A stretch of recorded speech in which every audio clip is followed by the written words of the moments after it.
اعوذ باللہ من الشیطان الرجیم، بسم اللہ الرحمن الرحیم۔ علامہ اقبال اپنے مرشد محمد مصطفیٰ صلی اللہ علیہ وآلہ وسلم کی تعریف جس طرح کرتے آئے ہیں پچھلے اشعار میں، اسی طرح ان دو اشعار میں بھی پیغمبر گرامی ذات کی وسعت اور کائنات میں آپ کے وجود کی موجودگی ہر شے میں بتاتے ہوئے فرماتے ہیں، دشت میں دامن کوثر میں، میدان میں بحر میں، موج کی آغوش میں، طوفان میں ہے۔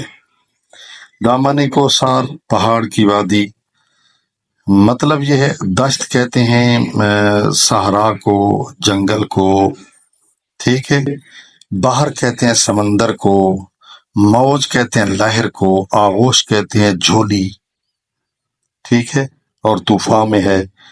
یہ جتنی چیزیں گنوائی ہیں اقبال نے، اقبال کہتا ہے ان سب میں میرے پیر محمد مصطفیٰ عربی، عجمی، مکی، مدنی، کرشی، ابتہی ہیں، مزمل، اعظم، اجمل، اشرف نبی کا وجود موجود ہے۔ دشت میں بھی ہے، دامن پہاڑ کے دامن میں بھی موجود ہے، میدان میں بھی ہے، سمندر میں بھی ہے، خشکی میں بھی ہے، تری میں بھی ہے، لہروں کی آغوش میں بھی ہے، طوفان میں بھی ہے۔ ہر جگہ میرے پیر پیغمبر آخر الزمان کا وجود موجود ہے، کیونکہ وہ ہر چیز کے لیے رحمت بنا کے بھیجے گئے ہیں۔ فرمایا اللہ تعالیٰ نے وما ارسلناک الا رحمتا للعالمین، اے حبیب، اے میرے حبیب، ہم نے تجھے نہیں بھیجا مگر تمام جہانوں کے لیے رحمت بنا کر۔ چونکہ آپ تمام جہانوں کے لیے رحمت ہیں، لہذا ہر چیز کے ساتھ ہے۔ یہ اللہ تعالیٰ کی قدرت ہے کہ اللہ تعالیٰ نے آپ کو کائنات کے ذرے ذرے میں رکھا۔ چین کے شہر مراکش کے بیاباں میں ہے اور پوشیدہ مسلمان کے ایمان میں ہے۔ سبحان اللہ، اللہ اکبر، قلم توڑ دیا ہے اقبال نے۔ فرماتے ہیں چین کے شہر مراکش کے بیابان میں بھی حضور کی جو ہے نا ذات والا صفات موجود ہے، اور صحراؤں میں موجود ہے، پہاڑوں میں موجود ہے، ہر جگہ موجود ہے، پوشیدہ چھپا ہوا ہے۔ کہاں؟ مسلمان کے ایمان میں۔ اور مسلمان کے سینے میں جو نور ایمان ہے اس میں بھی اولاً سب سے پہلے محمد مصطفیٰ کی ذات چھپی ہوئی ہے، کیونکہ ایمان مکمل نہیں ہوتا جب حضور کی ذات پر کلمہ نہ پڑھا جائے، تو ایمان مکمل نہیں ہوتا۔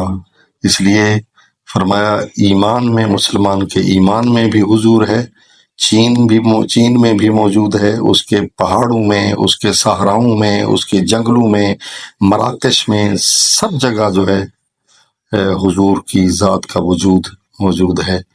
تو دعا ہے کہ ہمیں اللہ تعالیٰ حضور کی محبت، ان کا احترام، ان کی آل سے محبت، اس کے سچے اصحاب سے محبت، اور آپ کی سیرت، آپ کا کردار، لقد کان لکم فی رسول اللہ اسوۃ حسنہ ہے کہ ہم نے تمہارے لیے رسول پاک کی زندگی میں ایک بہترین نمونہ رکھا ہے۔ اور اقبال نے بھی کیا خوب کہا ہے کہ کی محمد سے وفا تو نے تو ہم تیرے ہیں، کی محمد سے وفا تو نے تو ہم تیرے ہیں، یہ جہاں چیز ہے کیا لوح و قلم تیرے ہیں۔ ہاں، تو دعا ہے کہ اللہ تعالی ہم سب کو حضور سے محبت کی توفیق نصیب فرمائے اور ان کی صفات نصیب فرمائے۔ السلام علیکم ورحمۃ اللہ وبرکاتہ۔